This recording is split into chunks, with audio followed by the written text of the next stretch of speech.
இலங்கையின் விளையாட்டு வரலாற்றிலேயே மிகப்பெரிய அதிர்ச்சியூட்டிய ஒரு சம்பவம் ரக்பி வீரர் முகமது வசீம் தாஜுதீன் மரணம்.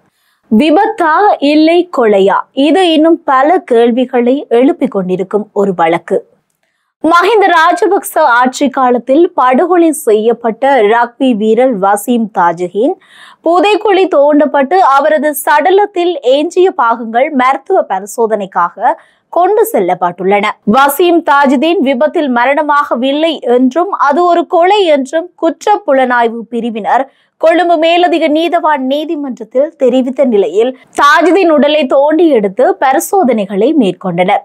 இதற்கமைய தெஹிவலி முஸ்லிம் பள்ளிவாசல் மையவாடியில் அடக்கம் செய்யப்பட்டிருந்த தாஜுதீன் புதைக்குழி சட்ட மருத்துவ அதிகாரி நீதவான் ஆகியோரின் முன்னிலையில் தோண்டப்பட்டது.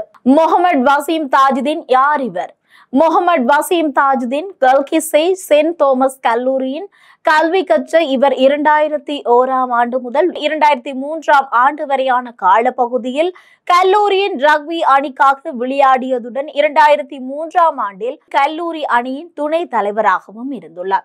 அத்துடன் 19 வயதிற்குட்பட்ட தேசிய அணியிலும் இவர் இடம் பிடித்து விளையாடியுள்ளார். கல்லூரியில் இருந்து வெளியேறிய பின் தாஜுதீன் ஹெவலாக் ஸ்போர்ட்ஸ் கிளப்பிற்காக விளையாடியதுடன் 2008ஆம் ஆண்டில் இடம்பெற்ற ஹாங்காங் செவன்ஸ் தொடரில் தேசிய அணிக்காகவும் விளையாடினார். இவரின் மிகச்சிறப்பான ஆட்டம் மற்றும் நடத்தைகள் காரணமாக 2009ஆம் ஆண்டில் இவர் ஹேவ்லாக் ஸ்போர்ட்ஸ் கிளப்பின் அணி தலைவராக நியமிக்கப்பட்டார். இதே ஆண்டு ஜூலை மாதத்தில் நாட்டில் மிகவும் பிரபலமான ரக்பி வீரர் என்ற விருதையும் பெற்றுக்கொண்டார். பின்னர் காயம் காரணமாக சிறிது காலம் ஓய்வில் இருந்த இவர் 2012ஆம் ஆண்டில் மீண்டும் ரக்பி விளையாட்டிற்கு பிரவேசிக்க தயாரான போதே மிக கொடூரமான முறையில் கொல்லப்பட்டார். இவரது கொலை எவ்வாறு நடந்தது? வெள்ளவத்தை முருகன் வீதியில் வசித்து வந்த வசீம் தாஜுதீன் தனது 28வது வயதில் 2012ஆம் ஆண்டு மே மாதம் 17ஆம் தேதி கார் விபத்து ஒன்றில் கொல்லப்பட்டதாக போலீசார் அறிவித்துள்ளனர். அவர்களது கட்டிய கதை இவ்வாறு இருந்தது. விமான நிலையத்திற்கு காரில் விரைந்து கொண்டிருந்த தாஜுதீன் கட்டுப்பாட்டில் இருந்து வாகனம் நீங்கியதால் அதிகாலை 1 மணியளவில் காரானது நாரேகின் பிட்டிய பார்க் வீதி சாலிகாமா மைதானம் சுவற்றில் மோதியதன் விளைவாக கார் வெடித்ததினால் வசீம் தாஜுதீன் கொல்லப்பட்டார். இவரது சடலம் பிரேத பரிசோதனையின் பின் நன்றாக பொழுத்தின் பையினால் கட்டப்பட்டு தெஹிவலி ஜீமா பள்ளிவாசலில் நல்லடக்கம் செய்யப்பட்டது. 2015ஆம் ஆண்டு ஆட்சி மாற்றத்தின் பின் இந்த கதை பூகம்பமாக கிளம்பியது. 2015ஆம் ஆண்டு பிப்ரவரி தாஜுதீன் மரண விபத்து அல்ல, அது ஒரு கொலை என போலீசார் தெரிவித்துள்ளனர். விசாரணைகள் சிஐடியிடம் ஒப்படைக்கப்பட்டது. 2015ஆம் ஆண்டு மே தாஜுதீன் கொலை தொடர்பாக இடம்பெற்ற மருத்துவ பரிசோதனை அறிக்கைகளை சிஐடியினரிடம் ஒப்படைக்குமாறு கொழும்பு மேலதிக நீதிபதி JMO சட்ட வைத்திய அதிகாரியிடம் கோரிக்கை வைத்துள்ளனர். 2015ஆம் ஆண்டு ஜூன் JMOவினால் வழங்கப்பட்ட மருத்துவ பரிசோதனை அறிக்கைகளுக்கும் கடந்த ஆட்சியில் போலீசாரினால் வழங்கப்பட்ட இறுதி அறிக்கைகளுக்கும் இடையில் பாரிய அளவு முரண்பாடுகள் காணப்படுவதாக CID அறிவித்திருந்தன. 2015ஆம் ஆண்டு ஜூலை கொலை இடம்பெற்ற அன்று தாஜுதீன் கையடக்க தொலைபேசி இயக்கம் தொடர்பான தகவல்களை பெற்றுக்கொள்ள முடியாது என டயலாக் நிறுவனம் அறிவித்திருந்தது. 27 ஜூலை 2015ஆம் ஆண்டு தாஜுதீன் கொலை செய்யப்பட்டார் என்பதை CID உறுதி செய்தனர். அவர்களது கருத்துப்படி அவரது மரணம் சான்றிதழில் அவர் கொலை செய்யப்பட்டமை உறுதி செய்யப்பட்டு வழங்கப்பட்டுள்ளது. தாஜுதீனின் பற்கள் உடைக்கப்பட்டு முதுகெலும்பு முறிக்கப்பட்டு குதிகால் பகுதியில் உள்ள எலும்பும் உடைக்கப்பட்டு கூரிய ஆயுதத்தால் கழுத்தில் குத்தியும் தட்டையான ஆயுதம் ஒன்றினால் தாக்கியும் இந்த கொலை இடம்பெற்றுள்ளதாக விசாரணைகளில் தெரிய வந்துள்ளதாக கொழும்பு மேலதிக நீதவான் நிசாந்த பீரிஸிற்கு அறிக்கை சமர்ப்பித்து குற்றப்புலனாய்வு பிரிவினர் அறிவித்திருந்தனர். இந்த நிலையில் யசராவின் வாக்குமூலம். தாஜுதீனின் காதலி யசரா இது தொடர்பில் தெரிவிக்கையில், தாஜுதீன் கொல்லப்பட்ட பின்னர் தன்னை அச்சுறுத்திய சிலர் தன்னை வெளிநாட்டு தூதரகம் ஒன்றில் பணியாற்ற அனுப்பியதாக அவர் தெரிவித்துள்ளார். தாஜுதீனை சித்திரவதை செய்து அவர் கொலை செய்யப்பட்ட முன்னர் குறித்த காதலிக்கு போன் செய்து அவரை பேச வைத்து விட்டுத்தான் பின்னர் கொலை செய்துள்ளார்கள் என்ற தகவலும் கூடவே வெளியாகியுள்ளது. இலங்கை செஞ்சிலுவை சங்கத்திற்கு சொந்தமான வாகனம் ஒன்றிலேயே ரக்பி வீரர் கடத்தப்பட்டுள்ளமை பெரும் அதிர்ச்சியை ஏற்படுத்தியுள்ளது. இலங்கை செஞ்சிலுவை தலைவர் யஹத் அபயசிங்க இது குறித்து மௌனமாக உள்ள அதேவேளை இது குறித்து போலீசார் அவரிடம் விசாரணைகளை மேற்கொண்டுள்ளனர். குறித்த நிறுவனத்திற்காக பெறப்பட்ட வாகனங்கள் இரண்டில் ஒன்றின் நிறம் மாற்றப்பட்டதாகவும் அவற்றில் நிறம் மாற்றப்பட்ட வாகனத்திலேயே வசீம் தாஜுதீன் கடத்தப்பட்டிருப்பதாகவும் தெரிவிக்கப்பட்டது. செஞ்சிலுவை சங்கம் குறிப்பிட்ட வாகனத்தை முன்னாள் முதற் பெண்மணியின் அரசு சார்பற்ற அமைப்பிற்கு வழங்கியதாகவும் தகவல்கள் வெளியாகியதாக தெரிவிக்கப்பட்டுள்ளது. இவ்வாறான சந்தேகங்கள் குற்றச்சாட்டுகள் எழுந்த நிலையில் குற்றச்சாட்டுகள் ராஜபக்சகளினால் நிராகரிக்கப்பட்டது. இந்த கொலை மஹிந்த ராஜபக்ச குடும்பத்தினரால் திட்டமிட்டு மேற்கொள்ளப்பட்டதாக குற்றச்சாட்டுகள் சுமத்தப்படுகின்றன. எனினும் அதனை மஹிந்த ராஜபக்சவும் நாமல் ராஜபக்சவும் நிராகரித்திருந்தனர். மஹிந்த ராஜபக்சவின் இரண்டாவது மகன் யோசித ராஜபக்சவின் நன்றியுடன் தாஜுதீன் கொண்டிருந்த காதலின் காரணமாகவே இந்த கொலை இடம்பெற்றதாக கூறப்படுகின்றது. ரக்பி விளையாட்டு வீரர் வசீம் தாஜுதீன் மரணம் தொடர்பாக தனது குடும்பத்தினர் மீது சுமத்தப்படும் குற்றச்சாட்டுகளை முற்றிலும் நிராகரிப்பதாக நாடாளுமன்ற உறுப்பினர் நாமல் ராஜபக்ச தெரிவித்துள்ளார். தன் சகோதரர் மீதான குற்றச்சாட்டுகள் குறித்து பிபிசியிடம் பேசிய நாமல் ராஜபக்ச தாஜுதீன் தமது குடும்ப நண்பர் என்று தெரிவித்திருந்தார். வசீம் தாஜுதீன் குடும்பத்தினருக்கு அநீதி இழைக்கப்பட்டிருந்தால் அவர்களுக்கு நியாயத்தை பெற்றுக் கொடுப்பதில் எந்த தவறும் இல்லை என்று கூறிய நாமல் ராஜபக்ச இந்த சம்பவத்தை அரசியலாக்குவதன் மூலம் எந்த நன்மையும் ஏற்படாது என்று தெரிவித்திருந்தார். மேலும் இந்த கொலையில் இலங்கை அதிபர் பாதுகாப்பு பிரிவை சேர்ந்த மூவருக்கு தொடர்பு இருப்பதாக அமைச்சரவை பேச்சாளர் ராஜித சேனாரத்ன தெரிவித்திருந்தார். 2018ஆம் ஆண்டு வசீம் தாஜுதீன் கொலை தொடர்பாக ஸ்ரீலங்கா காவல்துறையின் முன்னாள் மூத்த பிரதி காவல்துறை அதிபர் அனுர சேனாநாயக்க மற்றும் அதிபர் பாதுகாப்பு பிரிவை சேர்ந்த பலர் விசாரணைகளுக்கு உட்படுத்தப்பட்டதாகவும் தெரிவிக்கப்படுகின்றது. ஆனால் தற்பொழுது கிடைத்துள்ள சாட்சியங்கள் போதுமானவை அல்ல என நீதவான் குறிப்பிட்டு வழக்கை ஒத்திவைத்தார். சிஐடி இச்சம்பவம் தொடர்பில் இதுவரை 1200 பேரிடம் வாக்குமூலம் பெற்றதாகவும் 2018ஆம் ஆண்டு வழக்கின் போது தெரிவிக்கப்பட்டுள்ளது. மேலும் மஹிந்த ராஜபக்ச குடும்பத்துடன் நெருக்கமான தொடர்புகளை வைத்திருந்த அனுர சேனாநாயக்க தாஜுதீன் மரணம் தொடர்பான விசாரணைகளுக்கு தலைமை தாங்கியிருந்தார் என சந்தேகங்களும் எழுப்பப்பட்டது. தாஜுதீன் மரணம் நிகழ்வதற்கு முன்னர் அதிபர் பாதுகாப்பு பிரிவின் உணவகத்தில் தாஜுதீன் தொடர்பாக கலந்துரையாடப்பட்டதாக குற்றப்புலனாய்வு பிரிவுக்கு தகவல் கிடைத்துள்ளதாக உயர்மட்ட வட்டாரங்கள் அப்போது தெரிவித்துள்ளன. தாஜுதீன் பணப்பை விபத்து நடந்த இடத்தில் இருந்து 1.5 கிலோமீட்டர் தொலைவில் மீட்கப்பட்டிருந்தது. அது பற்றி விசாரிக்க காவல்துறை நடவடிக்கை எடுத்திருக்கவில்லை. 2015ஆம் ஆண்டு வசீம் தாஜுதீன் மரணம் தொடர்பில் மீடியா லிங்க் அமைப்புடன் இணைந்து கொழும்பில் நியூஸ் டுடே நிறுவனம் மிகப்பெரிய ஊடக யுத்தம் ஒன்றை மேற்கொண்டிருந்தது. பின் இந்த விவகாரம் தொடர்பில் சில வழக்குகளும் இடம்பெற்றது. ஆனால் உண்மை வெளிவரவில்லை. இப்படியே இந்த விவகாரம் கிடப்பில் போடப்பட்டது. இந்நிலையில் மீண்டும் இந்த தாஜுதீன் விவகாரம் பேசுபொருளாக மாறியுள்ளது. அண்மையில் இந்தோனேஷியாவில் வைத்து கைது செய்யப்பட்ட பாதாள உலக குழு தலைவர்களான கெஹல்பத்ர பத்மே, கமாண்டோ சலிந்த, பாணந்துரை நிலங்க, பெக்கோ சமன் மற்றும் தெம்பிலி ஹிரு ஆகியோரிடம் மேற்கொள்ளப்பட்ட விசாரணையில் பல அதிர்ச்சியூட்டும் தகவல்கள் வெளிவந்தன.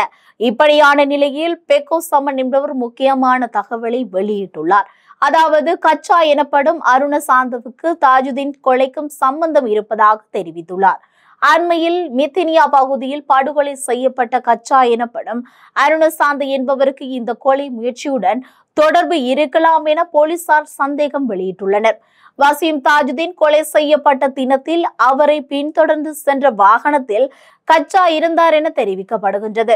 கச்சாவை பெக்கோ சமன் கொலை செய்ததாக குற்றச்சாட்டு சுமத்தப்பட்டுள்ளது. கச்சாவின் மனைவியும் இந்த கொலைக்கு பெக்கோ சமன் தொடர்பு பட்டிருந்தார் என போலீஸ் நிலையத்தில் வாக்குமூலம் ஒன்றை அளித்திருந்தார். இவ்வாறான ஒரு பின்னணியில் முன்னாள் ரக்பி வீரர் தாஜுதீன் கொலையுடன் கச்சா என்ற நபருக்கு தொடர்பு இருப்பதாக ஊகிப்பதாக போலீசார் தெரிவித்துள்ளனர்.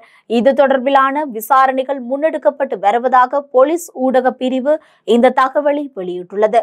சம்பவம் இடம்பெற்ற தினம் தாஜுதீன் சாலிகா மைதானத்திற்கு அருகாமையில் பல்பொருட்கள் அங்காடி ஒன்றில் தண்ணீர் போத்தல் ஒன்றை வாங்கும் காட்சிகள் சிசிடிவி கேமராக்களில் பதிவாகியுள்ளது. அவ்வாறு அவர் தண்ணீர் போத்தலை வாங்கிக் கொண்டு வாகனத்தில் ஏறும் பொழுது அவரது வாகனம் பின் தொடரப்படும் காட்சிகள் பதிவாகியிருந்தன. அவ்வாறு பின்தொடர்ந்த வாகனத்தில் இருந்த நபரே இந்த ஹச்சா என தெரிவிக்கப்படுகின்றது. முன்னதாக இந்த காட்சிகள் வெளிப்படாமலும் சந்தேக நபர் யார் என்பது குறித்து தகவல் வெளியாகவும் இல்லை. எனினும் இந்த காட்சிகளில் இருப்பது தமது கணவர் என கச்சாவின் மனைவி தெரிவித்துள்ளார். தம்முடன் 17 ஆண்டுகள் திருமண பந்தத்தில் இருந்தவரின் அங்கு அசைவுகள் அங்கு அடையாளங்கள் என்பவற்றை அடிப்படையாக கொண்டு இது கச்சா என்பதை தான் உறுதிப்படுத்தியுள்ளதாக அவர் தெரிவித்துள்ளார். இதேவேளை கச்சா என்பவர் உயிருடன் இருந்தபோது இணைய ஊடகம் ஒன்றிற்கு வழங்கிய நேர்காணலில் தாஜுதீன் கொலையுடன் அரசியல்வாதிகள் தொடர்பு உண்டு என்ற வகையிலான தகவல்களை வெளியிட்டிருந்தார் என்பதும் குறிப்பிடத்தக்கது. ஆனால் முகமது வசீம் தாஜுதீன் கொலை வழக்குடன் மித்தனியாவில் சுட்டு கொலை செய்யப்பட்ட அருணவிதான கமகே எனும் கச்சாவிற்கு தொடர்பு இருந்தமை உறுதி செய்யப்பட்டதாக போலீஸ் ஊடக பிரிவு கடந்த செவ்வாய்க்கிழமை தெரிவித்திருந்தது. இந்நிலையில் 2012ஆம் ஆண்டு உயிரிழந்ததாக கூறப்படும் ரக்பி வீரனின் மரணத்துடன் என் தந்தைக்கு எந்த தொடர்பும் இல்லை என பாதாள உலக குழுவை சேர்ந்தவர் என அறியப்படும் அருணசாந்த விதான கமகே எனும் கச்சாவின் மகன் இவ்விடயம் தொடர்பில் புதன்கிழமை கொழும்பில் ஊடகங்களுக்கு கருத்து தெரிவிக்கும் போதே அவர் மேற்கண்டவாறு தெரிவித்திருந்தார். இது தொடர்பாக மேலும் தெரிவிக்கையில், குறித்த ரக்பி வீரர் உயிரிழந்த போது, அதாவது 2012ஆம் ஆண்டு எனது தந்தை ஹொரணி கொழும்பு 120 பஸ் வீதியில் பேருந்து உதவியாளராக பணிபுரிந்தார்.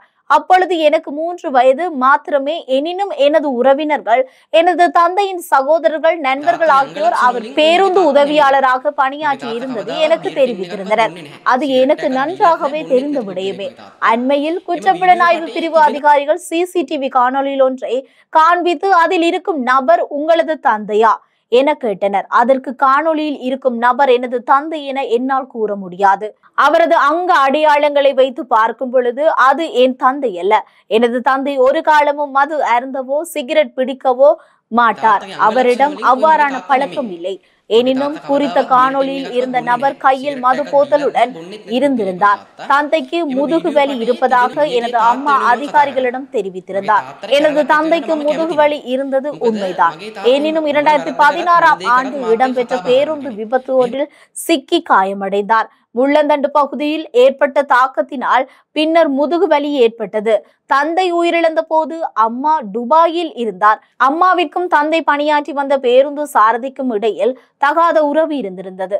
அது எனக்கு தெரியும். பின் தந்தைக்கும் தெரிய வர பிரச்சனையாக மாறியது. சம்பத் ராமநாயக்க எனும் குறித்த பேருந்து சாரதியை இனிமேல் இந்த ஊரில் இருக்க வேண்டாம், இருந்தால் கொலை செய்வதாக எச்சரித்தார். துப்பாக்கி வைத்திருந்த குற்றச்சாட்டில் எனது தந்தை கைது செய்யப்பட்ட 5.5 மாதங்களாக விளக்கமறியலில் வைக்கப்பட்டிருந்தார். நானே அவரை பிணையில் வெளியே எடுத்தேன். எனினும் போலீசார் கூறியது போல எனது தந்தையிடமிருந்து துப்பாக்கி அல்ல 4 வாக்கி டாக்கிகள் மாத்திரமே கைப்பற்றப்பட்டுள்ளன.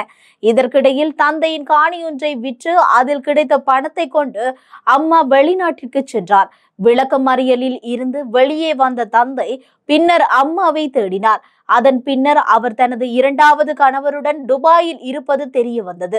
தந்தையின் முன்விரோதியான ஜேசிபி பெக்கோசமன் என்பவரும் அதன் பின்னர் தந்தையுடன் பேச ஆரம்பித்தார். ஏதேனும் உள்நோக்கத்திற்காக பேச ஆரம்பித்தாரா என்பது எனக்கு தெரியாது.